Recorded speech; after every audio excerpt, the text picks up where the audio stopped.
loss of capital. Kalau gue gatel, gue mau main sesuatu yang spekulasi, gue udah ada dana spekulasinya. Misalnya 1-2% dari portofolio ini gue pakai untuk memang berspekulasi, berjudi di market. Opportunity yang aneh-aneh gue coba gue ambil, options derivatif yang unik-unik gue ambil. Tapi itu tidak pernah akan meresikokan permanent loss of capital di portofolio gue. Tidak akan pernah gue resikokan. Nah, ini adalah prinsip pertamanya dari Warren Buffett. Never lose money. Prinsip nomor 2, jangan ulangi nomor 1. Nah, untuk kita belajar gimana cara nggak kehilangan uang, ini penting banget nih untuk kita semua ya, teman-teman di sini.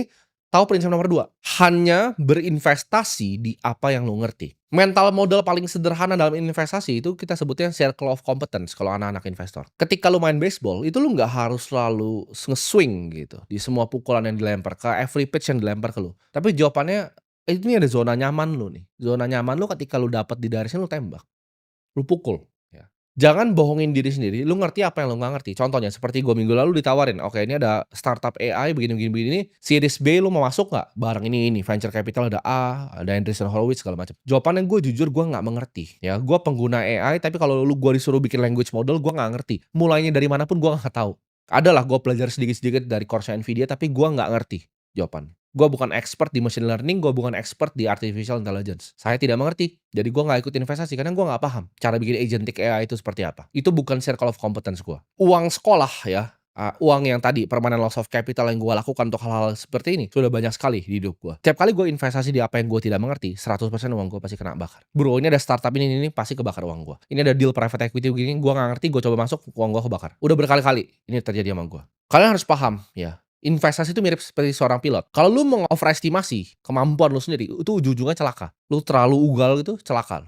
Perlu yang namanya kebijaksanaan untuk tahu apa yang kita bisa mengerti dan apa yang kita tidak bisa mengerti. Gue tuh lebih banyak bilang, oke, gue gak mengerti. Karena itu adalah format dari humility manusia. Ketika lu bilang, oke, saya gak mengerti. Gitu. Gak ada yang salah gitu dengan ditawarin AI itu saya gak mengerti. Ntar mungkin ditawarin quantum computing, mungkin gue jawab, gue gak mengerti. Itu bukan industri yang gue ngerti. Tapi lu kalau tanya gue investasi di energi terbarukan, di solar, gue mungkin mengerti. Lu tawarin gue berinvestasi di bank, gue mungkin mengerti cara kerjanya bagaimana. Tier 1 capital, Tier 2 capital tuh apa, gue paham banget gitu. Cara ngitung cepat net interest margin dari bank, gue bisa analisa dari A sampai Z. Karena gue cover bank udah lama. Balik lagi, kalau kalian pernah kerja mungkin di fund ya, buy side atau di sell side di sekuritas, itu analisnya tuh dibagi coveragenya. Mereka punya universe sendiri. Contoh, ada yang spesialisasi di bank, ada yang spesialisasi di pertambangan, di mining, ada yang spesialisasi di consumer goods. Ini mereka pun dipisah-pisah. Jadi orang tuh harus punya yang namanya circle of competence mereka sendiri. Suatu bidang area investasi lu paham betul. Jadi investasi itu nggak harus di aset A, B, atau C. Nggak harus di saham perusahaan, nggak harus di B, di kripto, nggak harus C, di real estate. Tapi di apa yang lu paling mengerti sebenarnya. Lu paling mengerti nih.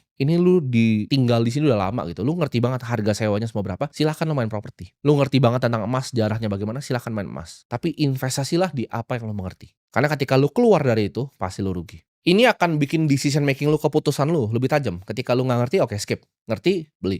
Nggak ngerti, skip. Jadi pilih satu circle of competence dan jadi kelas dunia di bidang itu. Prinsip terakhir ya adalah untuk berpikir secara jangka panjang, pikir secara long term, karena compounding adalah keajaiban dunia ke-8. Buffett itu hit $1 billion di umur 56 tahun.